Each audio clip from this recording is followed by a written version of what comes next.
I know I'm in my 50s and I have not ever had a serious relationship, so I decide to download a dating app. I know, but I did it because I was kinda desperate and my friend said he had success with it. Well, guys, I met this 30-year-old and she's so beautiful. We fall in love, kinda, long story short. And then an accident happens, and it leads up to something so insane that I thought my lover could never be capable of doing, but oh boy, did she do it. In my early years, I was taught in Sunday school that marriage was meant to be for better or for worse, and a wife was supposed to stick by her husband no matter what he went through, whether in sickness or in health. But my wife left me on my dying bed after she manipulated me into cutting ties with my family, and to date, I cannot forgive her. I've always found business and money to be fascinating as a child. The art of buying and selling and providing a service, so I did not need to wait till 4th grade to decide that I wanted to be something like that in the future. I knew what it was, and that was opening my own business and more. My parents supported my dreams, even though they expected me to change my mind as I grew a bit older. But when I didn't, they knew I was not bluffing. So throughout high school and college, my mind was focused in one direction, and as time passed, things turned out well for me. I was able to open my own landscaping business, and although it did not make me a million or billions of bucks, I managed as a child that I earned enough to pay my bills, take care of myself and my employees, and give myself a good life. I won't say reaching that height was easy at all, because it wasn't. There were a lot of ups and downs, and in the process of building my dreams, I neglected an area of my life, and that was none other than the marital aspect. I had been with a couple of girls as teenagers and as an adult, but I never settled with any of them. Initially, I believed settling down was not so important, and because, well, I was doing great financially, I could be with any woman I wanted to be with. But as I got older, I began to feel more lonely. I was no longer active in my business because there was a structure set in place now, and there were even people taking care of things in my absence. Well, around my 49th birthday, I began to yearn for a woman. Not just any woman, but somebody I could settle down with.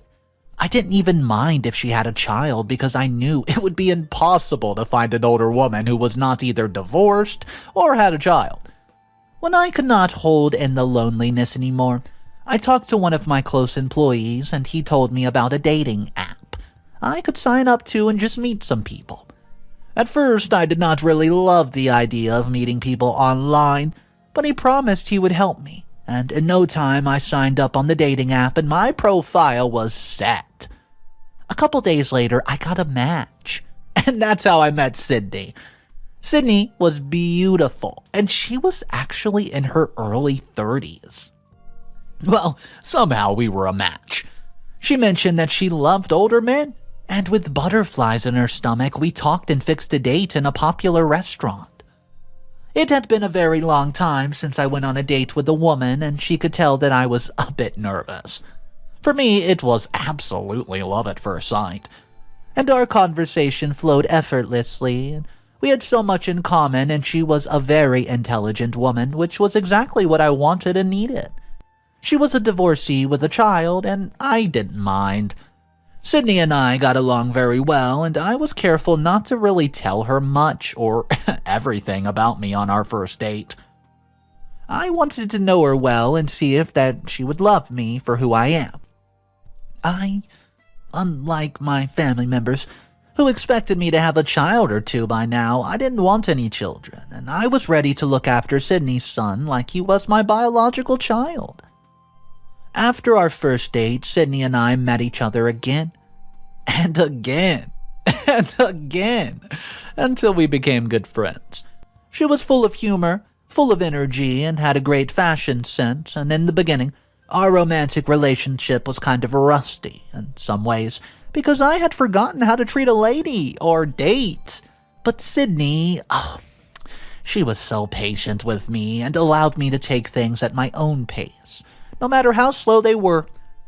After months of hanging out and seeing each other often, she introduced me to her son. And she officially became my, girlfriend. I, regrettably, asked her out through a text message, I know. I was so glad Sydney and I connected with each other so well, and we were almost like a match made in heaven. She did not exactly move in with me at first, but she came to my house pretty often. I lived in this big 3-bedroom apartment by my lonesome, and each time she came around, she would always talk about how lonely it must have felt to live there by myself. Well, guys, to be honest with you, she was right. It was so lonely here, and the only time I had company was when staff from my organization dropped by to get something or drop something off for me, or even when my nieces and nephews would come by for a visit. I did not want her to move in with me yet, because we were still getting to know each other, but after maybe 8 months of dating, I made up my mind that I wanted her in my house. Eventually, she moved in with me, and her son did too. It was great to have company after very long, lonely years, and my family was glad I was finally seeing someone. Although I told my family I was seeing someone, they never met Sydney. I didn't think it was time yet, especially since I was still getting to know her. Eventually, during the holidays, Thanksgiving of that year, we had a family tradition always attending Thanksgiving as a family, you know. So, I invited Sydney to join me, and no one had seen her before, not even my nephews and nieces, and when I took Sydney to the Thanksgiving dinner, I expected that everybody would welcome her with open arms, but guys, the absolute opposite happened. Maybe it was her curly blonde hair, her lusty red lipstick, or the way she spoke and acted around everyone. I didn't really understand why they were kind of cold towards her, but I acted like everything was cool, hoping Sydney would not notice too, but she did. That was not the first time I took a woman to meet my family, though, but it was the first time they acted so cold towards a visitor. My visitor. Sydney was talkative, and maybe she must have turned everyone off with her effort to impress them. I don't know. It was obvious that their smiles were fake, and I could tell when each family member of mine was not interested in a conversation. When Sydney and I returned home that evening, I pretended like everything was cool. But she knew it wasn't. She was not received warmly in the family, and she felt terrible about it. When I spoke to one of my nephews the next day, he told me that they were all just reacting that way because everybody was so shocked. First, they said she was a busybody compared to me, and she did not match the personality I portrayed her to be. It's not like my family was wealthy or anything, but we were middle class, and maybe my family expected me to hook up with somebody from the middle class. They weren't comfortable with the fact that Sydney was from the trenches. And she made her way up through the alimony and child support she got from her previous divorce. The funny thing was, when Sydney told the story of her divorce and how she got alimony from her husband, who did not sound like the villain of her story, everyone turned pale. But Sydney was an open book, and the topic did not strike her as a sensitive one in my opinion, apart from Sydney, who laughed at her own jokes. I was the only one who laughed. The rest of the family only managed to force out a smile, and they were already just making me mad. When my nephew explained why the family acted that way, I was so mad because they embarrassed my guest. It took me days and a lot of gifts to convince Sydney that my family actually loved her, and that they were only getting to know her. But the next time, I took her along with me for a family hangout. The same thing happened, and the second time, everyone deliberately ignored her and focused more on the other guest. I was so mad at them that we ended up leaving the party earlier, and when I could not take it anymore, I confronted them, you know. I expected them to do better, especially since I told them Sydney was the woman I wanted to settle down with forever. But when I brought it up again, they said I was blinded by love, and Sydney did not love me but was interested in my money. I just Found that very difficult to believe because I had been with Sydney for almost 3 weeks before I told her what I did for a living. So there was no way she was interested in my money. I tried to explain it to them, but my older siblings especially insisted that if I wanted to settle down with someone, it had to be someone and not Sydney. Hearing this, well, it frustrated me a lot, and I went for weeks without reaching out to my family. On the other hand, Sydney seemed like a great woman. She took care of me in the house, and she even showed concern for the business.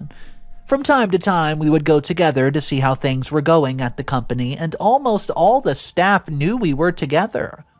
I was so in love with her, and I wondered why my family did not like her.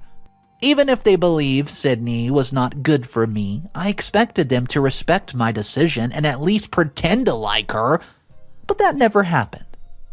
It was always so obvious that she was not welcome or even wanted. I dated Sydney for 2 years, and for the remaining months we did not go to any of the family gatherings or get-togethers. I focused more on Sydney, her son, and the few family members that she introduced to me. It was my first time being apart from the family in years, and I believed that the distance would show them how hurt I was, but that did not happen. After 2 long years of dating Sydney, and after she ticked all the boxes, treated me with love, and took care of me in bed, I figured it was time to, well, pop the question. And without wasting time, she said yes. She was so happy when I asked her to marry me, and she literally told all her friends and family about it, everyone. Since we didn't really want a big party, our wedding, it happened so quickly. But before we got married, I did fix a family meeting and told everybody my intention to marry Sydney, and they were just all so disappointed in me. My mother, she was the most mad, absolutely furious, and she told me to my face that it was such a terrible idea to marry Sydney, and if something terrible happened to me, she would take care and, well, squander everything I worked for. I understood her concerns, but at the moment I wanted them to support me and what made me happy. My older siblings and younger siblings stood firm with my mother, and they said it would even be preferable if we only dated and never got married. But that's not what I wanted. I wanted to be somebody's husband too. In the end, I got so bad that my family forced me to choose between them and Sydney, and the disappointed and heartbroken me, of course, chose Sydney. I'd seen movies in the past where families did not support their son's choice of a spouse and in the end regretted it. And I believe the same would happen in my situation. Long story short, I went ahead and married Sydney, the love of my life, without my family's blessing, and none of them showed up for the wedding, and that completely broke me.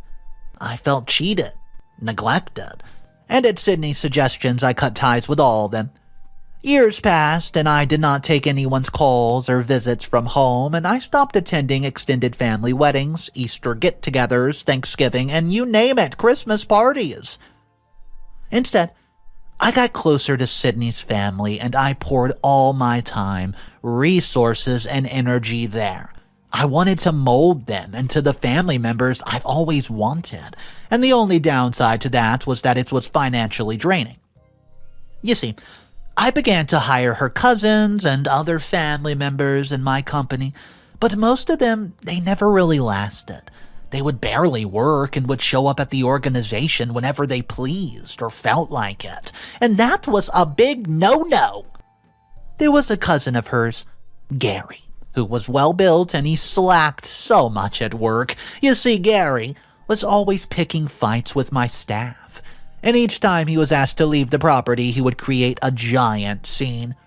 When I could not take it anymore, I brought him into my office and I said, "You're fired, Gary." And this caused a big argument between Sydney and me.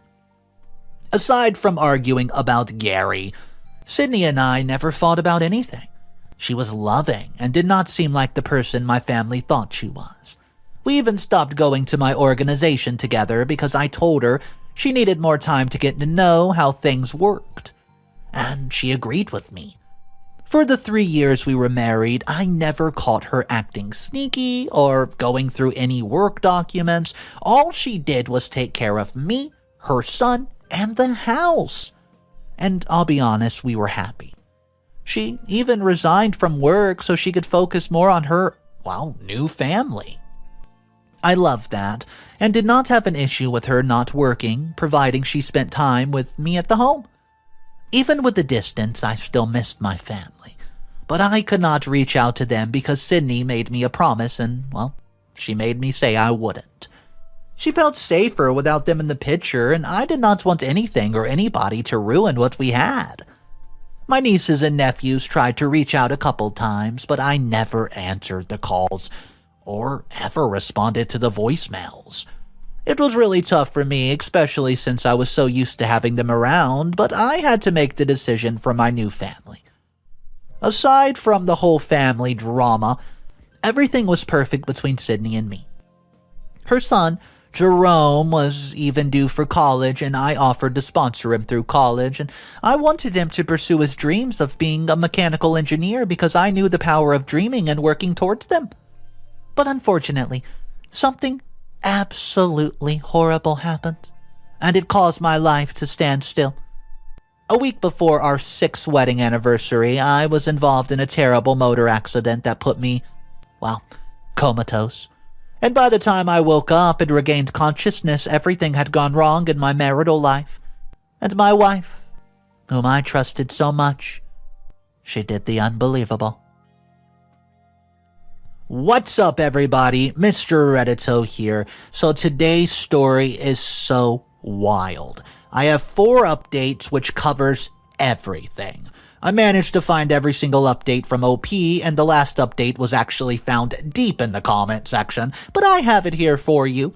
If you guys are new to the channel, the best way to support and never miss a video is simple. All you have to do is click that little subscribe button underneath this video, and guys, let's just jump into this wild update. Update number 1.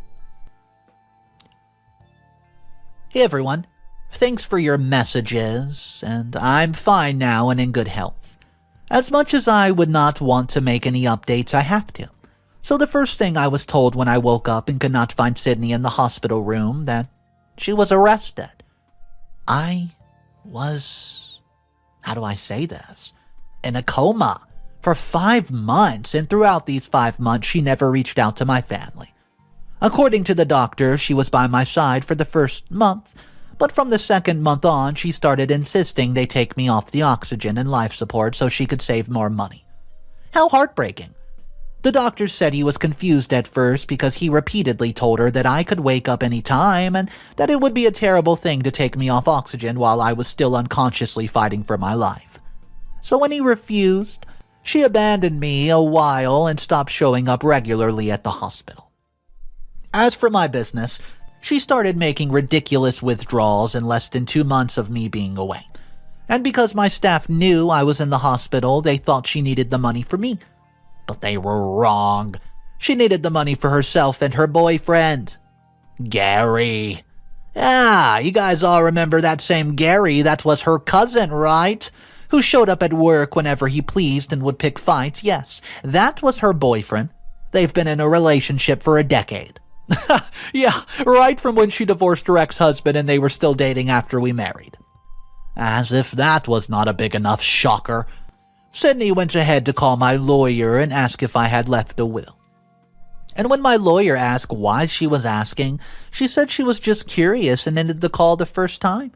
With that act alone, my lawyer suspected something was wrong, and he tried to contact me, but when he could not reach me, he visited my organization and was told that I was sick and in a coma.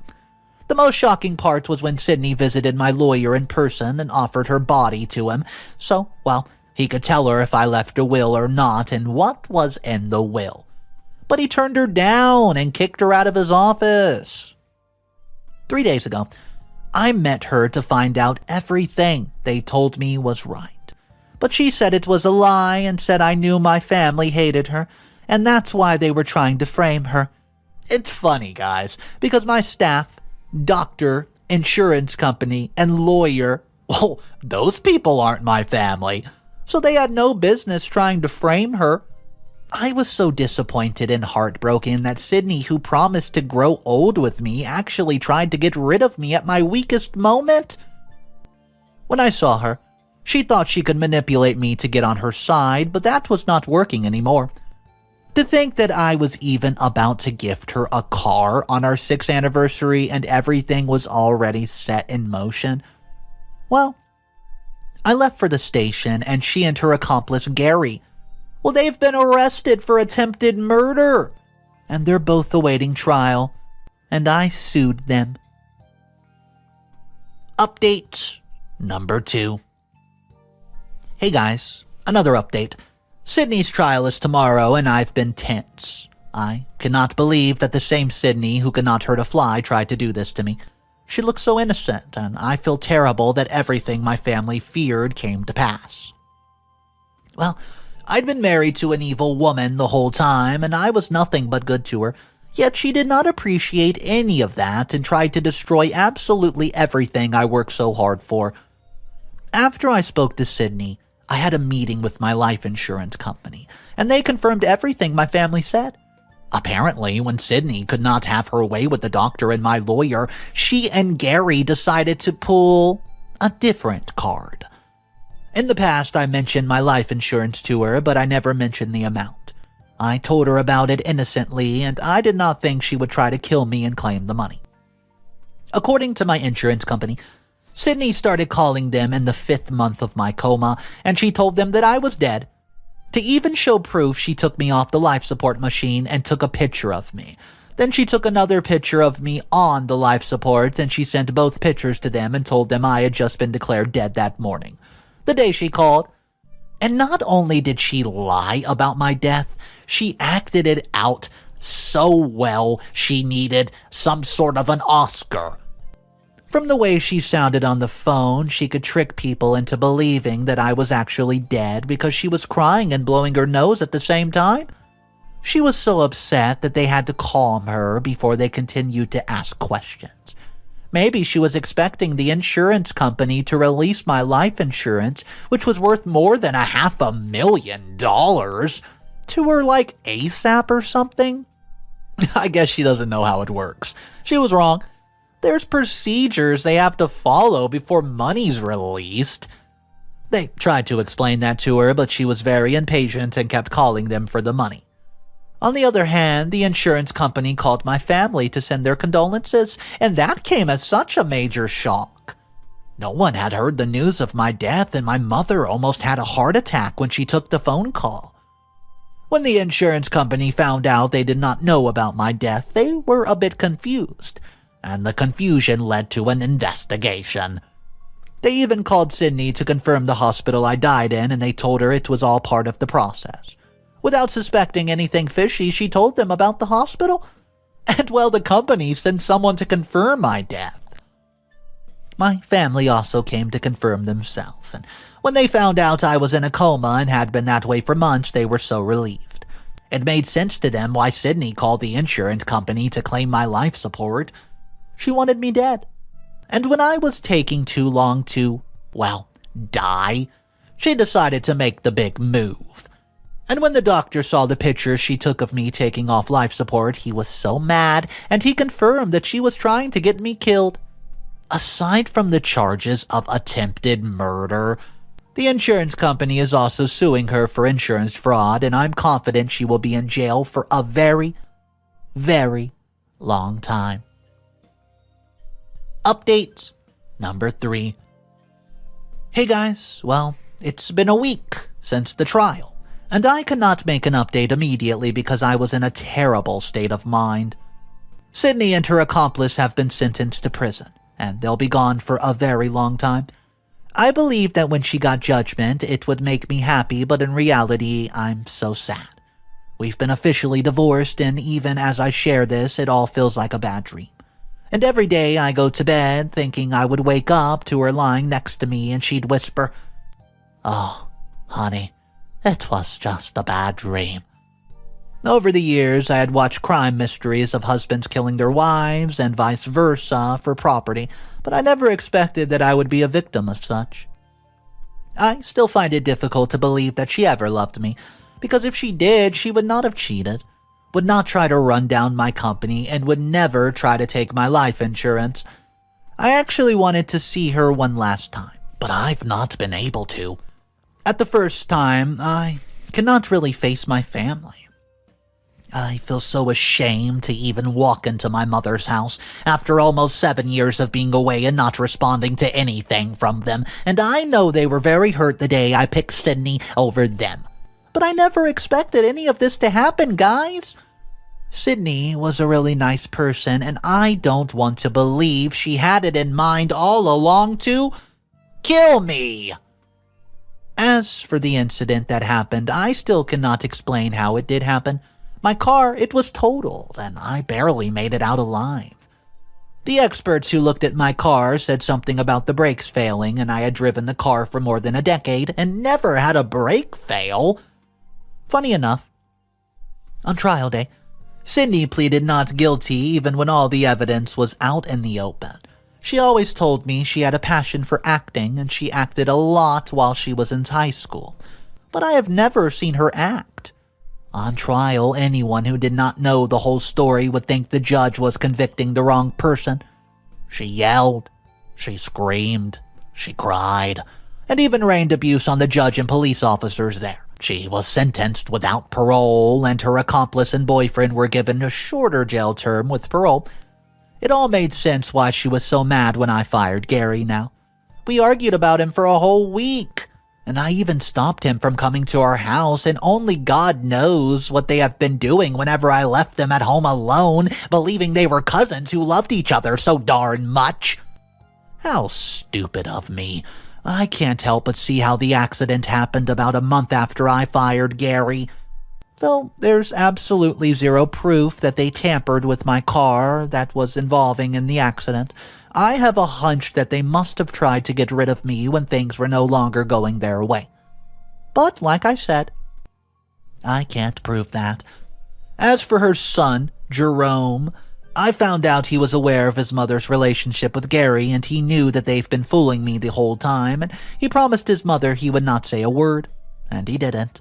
I've cut off contact with him as well, and will not be sponsoring him through college. Not anymore.